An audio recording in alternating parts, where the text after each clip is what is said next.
This is your FBI.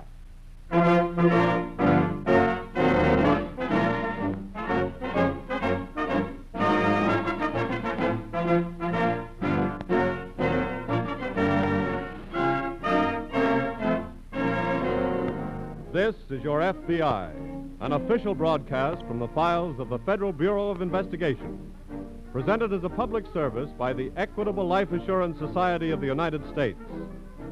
To your FBI, you look for national security, and to the Equitable Society for financial security. These two great institutions are dedicated to the protection of you, your home, and your country.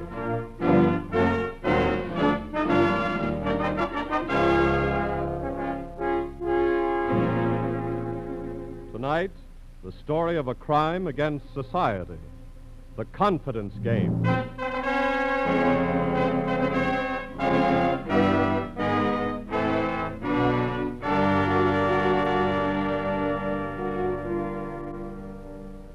There are many ways for a thief to steal. There are many forms of larceny.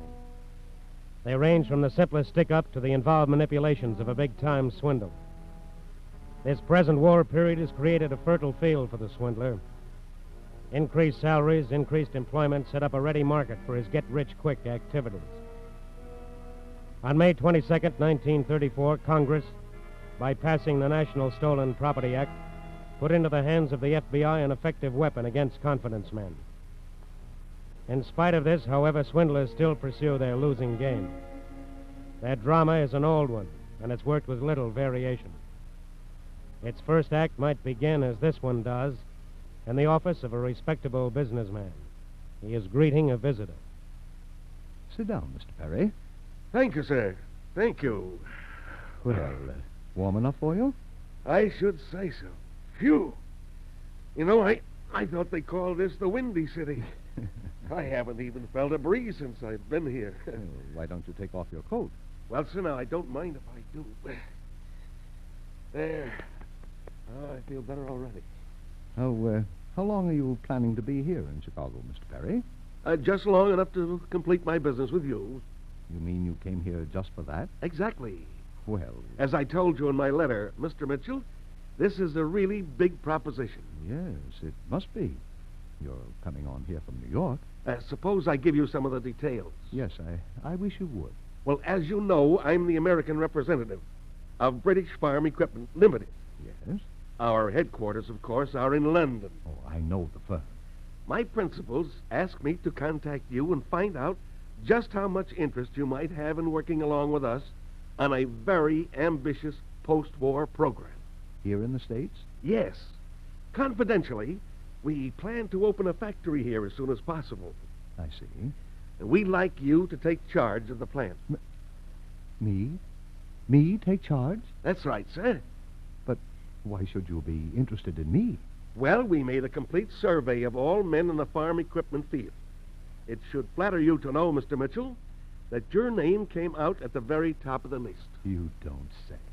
So that's why I'm here. Well, I certainly am flattered. Now, I'm not authorized to close any deal with you. I merely came to sound you out and turn in a report. Of course.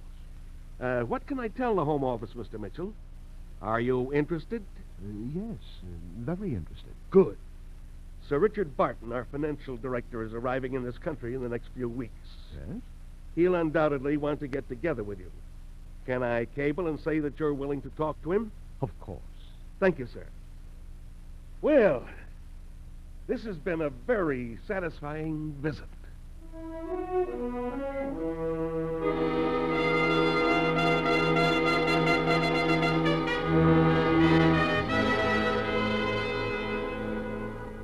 The first act in any swindle must sound completely authentic, must convince the victim, must stand up under any investigation he might make. The facts the confidence man gave regarding the farm equipment company were true, with only one exception. He did not represent the company. His victim, naturally, did not know this. So, several weeks later, in answer to a summons from the swindler, Mr. Mitchell traveled east to meet one Sir Richard Barton at a hotel in Newport, Rhode Island. Some more bread, Sir Richard? No, thank you. And how about you, Mr. Mitchell? I have some, thanks. What was I just talking about? The patent rights on that tractor, Sir Richard. Oh, yes, of course. We have exclusive rights, you know. The tractors can be produced at an extremely low cost. We can undercut the whole market. You mean here in this country? All over the world, Mr. Mitchell. Where? I can tell you confidentially that the British government is interested in our company to quite a large degree. That we don't talk about, though. Of course. Frankly, that's the main reason for my visit to America. Oh? I have to contact your State Department on some corporation matters. I'm doing it through our own embassy. I see. I may have to ask you to come to Washington with me, Mr. Mitchell. Why? Because of your extensive knowledge of this type of manufacture. You might be called on for some off-the-record testimony. Well, I'd like to help any way I can. Bully for you. I had an idea that we Say. might... yes? What is it? What's this? What? A wallet. I felt it with my foot. It was under the table. Is it yours, Sir Richard? No, it's not mine. Mr. Mitchell? No, it doesn't belong to me. Well, what do you think I should do? Look inside, Perry. See if there's any identification. Oh, well, I hate to. Well, then, here, let me have it. Yes, sir. Probably dropped by whoever was dining here. Oh, I say. Look here. What? $1,000 bills. Hey. 5 of them. Golly. Here's an identification card. Lee Jackson, Surf Hotel. He's a guest here. Evidently. Pretty careless fellow. I should say. It's fortunate for him that we were the ones who found it, eh? Yes. Perry, contact Mr. Jackson. After dinner, have him come to my suite, will you?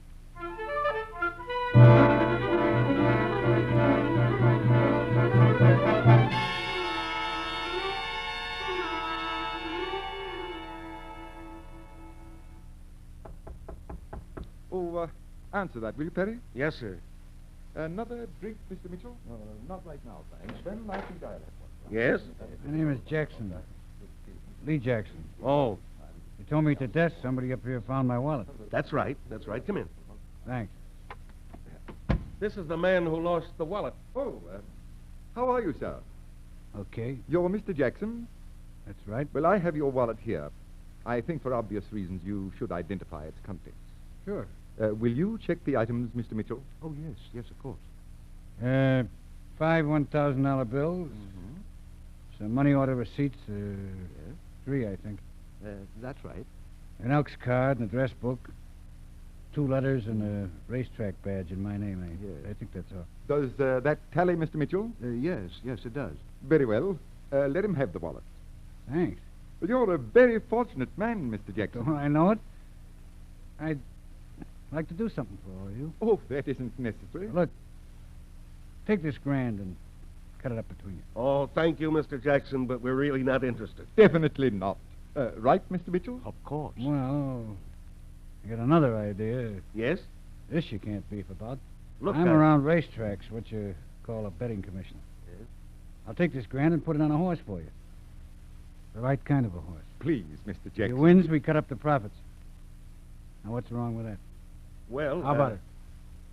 What do you think, Sir Richard? Oh, I suppose we have to make some compromise with Mr. Jackson. And you, Mr. Mitchell? Well, I have no objection. Okay, gentlemen? It's a deal.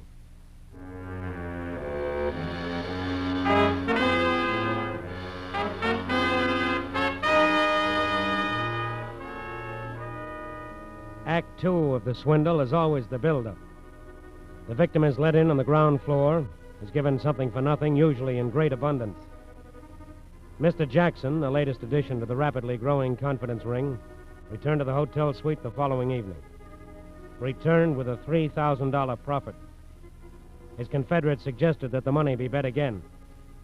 He agreed to this, and the second horse won, and the profit was $14,000. Another horse was played, and another, until at the end of 3 days, the trio had a profit of $120,000. There's the figures, gentlemen. It's amazing. Amazing. Well, where do we go from here? Well, I don't know. What do you think, Perry? You've got me. Mr. Mitchell?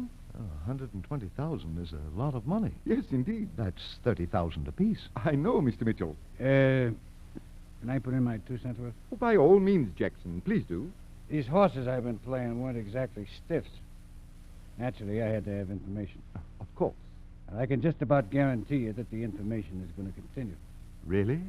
I'm expecting a bookmaker up here. He'll have the payoff money with him.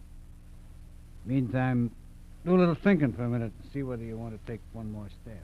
Very well. Look, I don't have to do any thinking. My mind is made up. In which direction, Perry? I'm for playing one more horse. Well, that's very sporting. And by Jove, I think I'll string along. Well, I still say 120,000 is a lot of money. Oh, come now, Mr. Mitchell. After all, we're gambling with their money. That's true. Well, then, why hesitate? Well, all right. I agree. Capital, capital. That's probably the book. Come in. Mr. Jackson. Yeah, come in, Frankie. Okay. This is Mr. Perry, Mr. Mitchell, Mr. Barton, How do you Frankie do? Stevens. How do you do? Stevens? We've been holding a stockholders meeting, Frankie. Uh-huh. We just about made up our minds to play the 120 grand back with you. Oh, just like that, huh? Oh, what's the matter? Well, I come here to have a little talk with you about that 120. Does this mean he's reneging? Now, look, mister, I don't operate that way. I've got your dough right here in this little bag. But first, I got to find out something. Well? You guys have been getting a free ride. How? Suppose you had lost 120,000. Would I have collected? Well, would I? Well, that's hardly the It's point. very much the point, mister. In fact, that's the only way you're going to get your money. What do you mean? Show me 120,000, and I mean cash. Then I'll make my payoff. Now, look, Frankie. That's my deal, boys. Now get it up.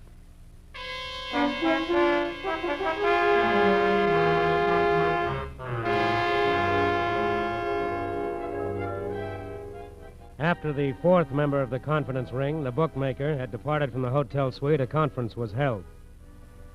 A conference which resulted in the victim, Mr. Mitchell, returning to Chicago accompanied by Perry to negotiate a loan to pay his share of the bookmaker's demands.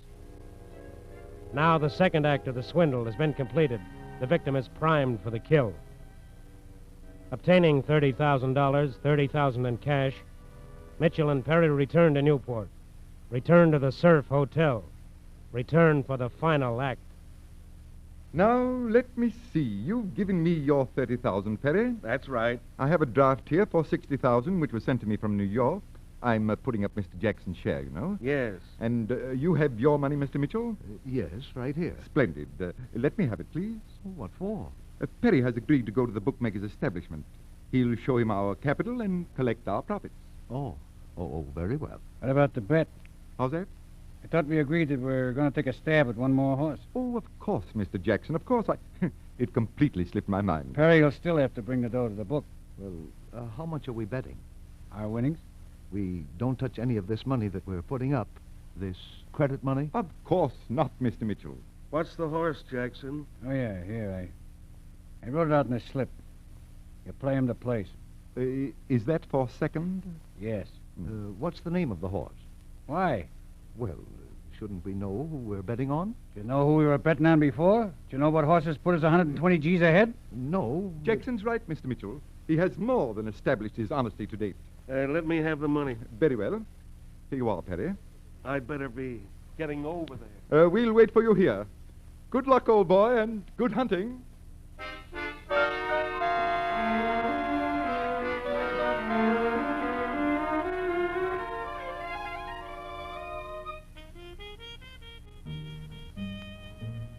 Did they announce any results yet, Mr. Jackson? No. Are you sure you're tuned to the right station? Yeah, we're getting any minute now. You know, this is most exciting. Do you agree, Mr. Mitchell? Yes, a bit nerve-wracking, too. Well, I always say a sporting chance is well. Score race at Jamaica, off at 3:21.5. The winner, post 3, Sun Boy. Is that our horse? At No. second, post 11, Victory Ride. That's us. A That's our photo bet. For show. Well, we won? Yes, sir. We picked him in the right slot, too. Oh. We played him to place. Congratulations, Mr. Jackson. Congratulations. This is wonderful. Should pay better than 3 to 1. Heavens, we've made a fortune. Come in. Perry, you're just in time. We won, Mr. Perry. We won our bet. On the level? Yes. The horse won? No, ran second, but that's good enough for us. Second? Yep. You mean it didn't win? What's the difference? We still collect. Oh, that's awful. What's wrong? Oh, I did a terrible thing, gentlemen. How do you mean? I bet on him to win. You did what? But I told you, Perry. I know, but he was 10-1. I figured you've been lucky right along. Perry, that's disgraceful. Oh, yes, you haven't heard the whole story. What do you mean by that? I bet our credit money, too. What? Why, you... Wait, now keep away. Jackson, don't. Stop. Perry has a very bad heart. Jackson. Good heavens. Perry. Perry, are you all right? He's unconscious. Yes. Mr. Mitchell, get a doctor, please. There's one on the second floor. Second floor? Yes, hurry. Very well. All right, boys. Let's blow.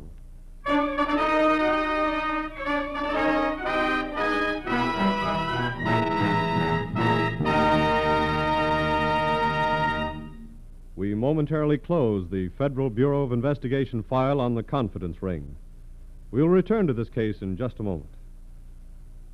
We Americans must think very highly of life insurance because we buy more of it than all the rest of the world put together.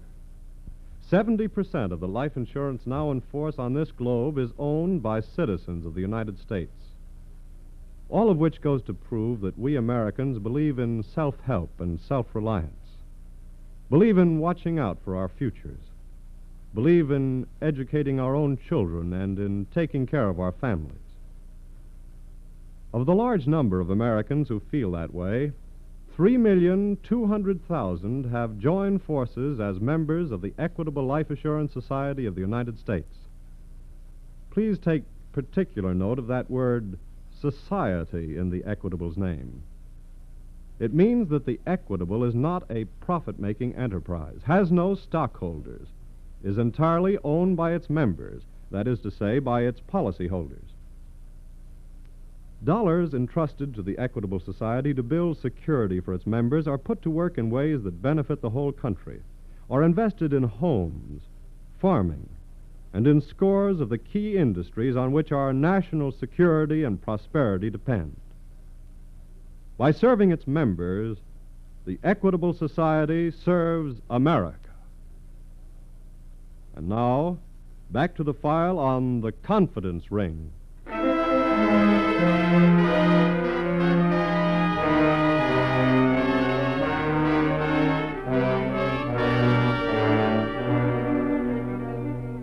The confidence game has an ancient and dishonorable history.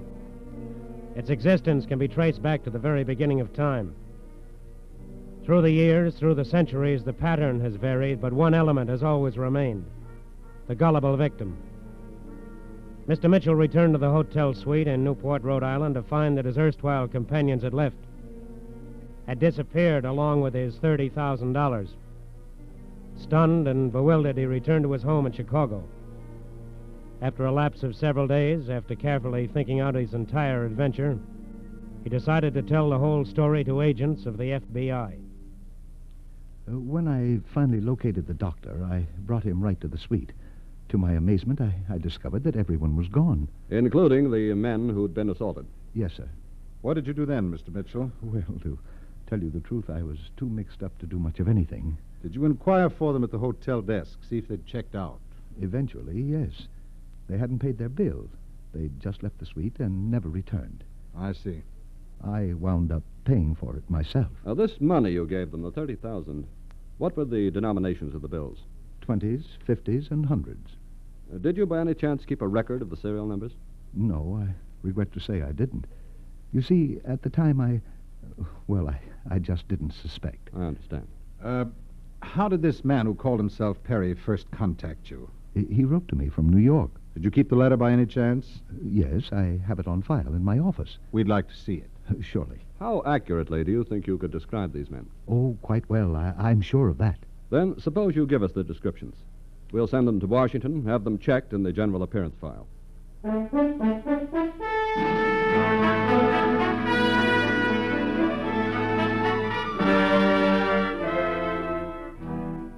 The general appearance file is an excellent example of FBI thoroughness. This file consists of photographs and descriptions of approximately 15,000 outstanding criminals. Special agents for the Identification Division checked this file for information on the confidence ring. They remove punch cards of all persons falling into the general classification of the descriptions furnished. They place these cards in a sorting machine, a machine adjusted to sort and finally select by mechanical means cards bearing descriptions similar to those of the suspects. Within a short time, the machine had done its job. Photographs which bore the same numbers as the cards that had been mechanically selected were sent by airmail special delivery to the Chicago field office. Can I see you for a minute, Russ? Yes, come in, Lou. Right. I've just been with Mr. Mitchell. Had him check over the photographs. Any results? Yes, he positively identified all 4 men. Good. He really was up against a pretty strong team. Here, take a look at them. Very well. The old boy there, the one who calls himself Sir Richard, is one George Willis, an English confidence man. I see. The rest of the gang all have quite impressive records, too. I received a report from the Providence office this morning. The agents did a check at the Newport Hotel. They uncover anything? No, there was no indication as to where the gang had gone. Well, how about Scotland Yard? We heard from them late yesterday afternoon. British Farm Equipment Limited is a legitimate company. How about Sir Richard Barton? Oh, he was financial director of the company, but he died in 1940. This gang stayed reasonably close to the facts. Yes. Oh, by the way, Mr. Mitchell gave me that letter he received from the man who called himself Perry. May I see it? Oh, surely. Here you are. Thanks. Take a look at the letterhead. British Farm Equipment Limited. I doubt that it's genuine. New York address. Probably a vacant lot. Yes, but the letter was mailed from New York. I know. If this stationery is faked, it might have been printed there, too. Hey, you're right. Let's send it on to the New York office and find out.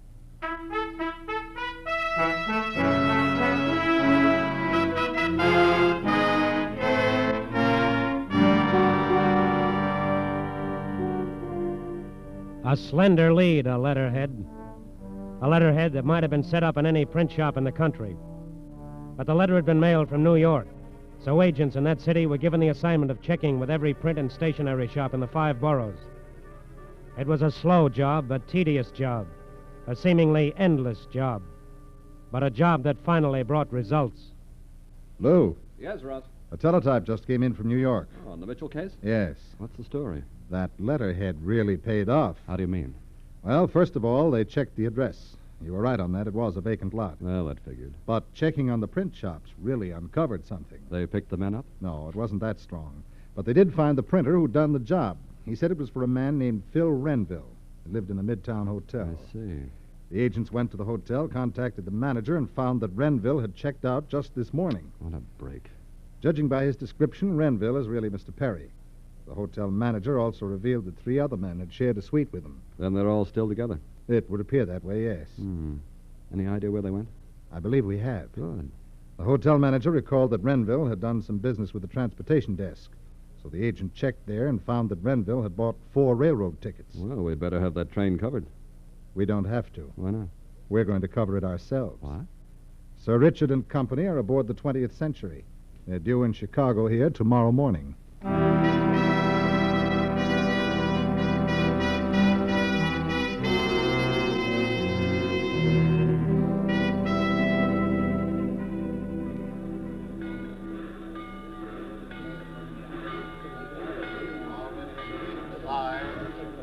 Cleveland local. It feels good to stretch the legs again, eh, boys? Yeah. Frankie, you look as if you're still asleep. Yeah, I am. This early morning deal was murder. How long a wait do we have between trains? A couple hours. Shall we take a stroll about town? We'd better get over to the other station first. Other station? That's where the chief leaves from. Oh, We ought to get our bags over there. very well. Mr. Perry? Huh? Mr. Perry? It's the Umpche. Good heavens. Hello there, Mr. Perry. Sir Richard. Greetings, old boy. Mr. Mitchell. Well, this is a 10 strike. You've no idea how worried we've been about you. About me? Yes, what in the world ever happened to you? Whatever happened to my $30,000? Oh, you already know that. I mean, what really happened to it? Look, Sir Richard. Yes? We're wasting time. Of course. We have to make that train. I think you should answer Mr. who's Mitchell's this? question, gentlemen. Who are you, sir? We're special agents of the FBI. Just stay together, all of you. May I ask a question? Yes? What is it? Where can we dispose of 4 tickets on the cheap?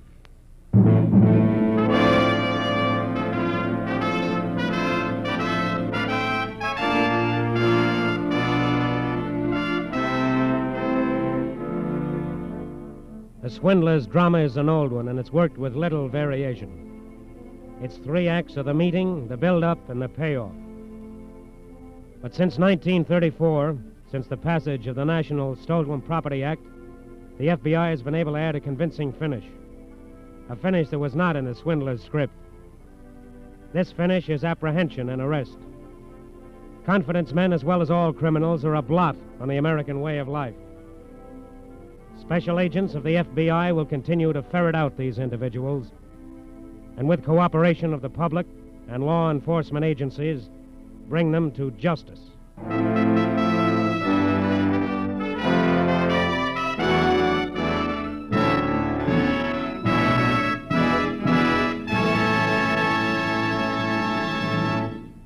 You'll hear the disposition of tonight's case in just a moment.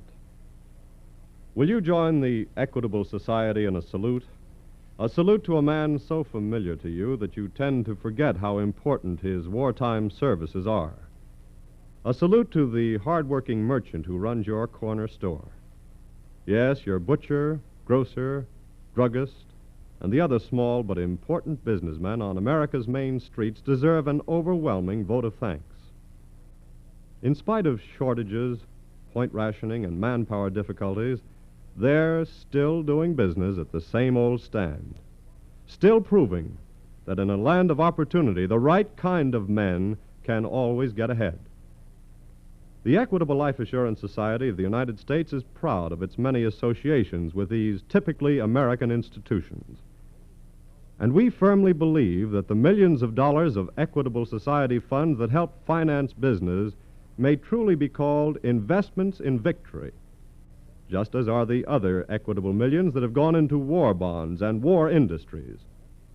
In wartime, Equitable Society dollars are fighting dollars, and at all times, they are security dollars for you, your home, and your country.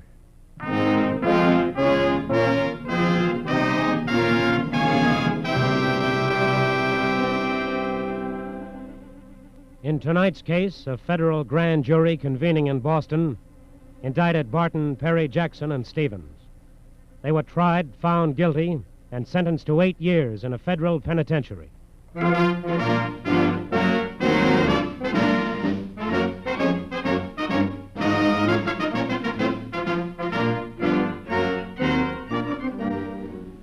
The incidents used in tonight's broadcast are taken from the files of the Federal Bureau of Investigation. However, all names used are fictitious, and any similarity thereof to the names of persons living or dead is accidental. Tonight, the music was under the direction of Van Cleve. Your narrator was Frank Lovejoy. This is Your FBI is a Jerry Devine production. And now this is Carl Frank speaking for the Equitable Life Assurance Society of the United States and inviting you to tune in again next week at this same time for This is Your FBI.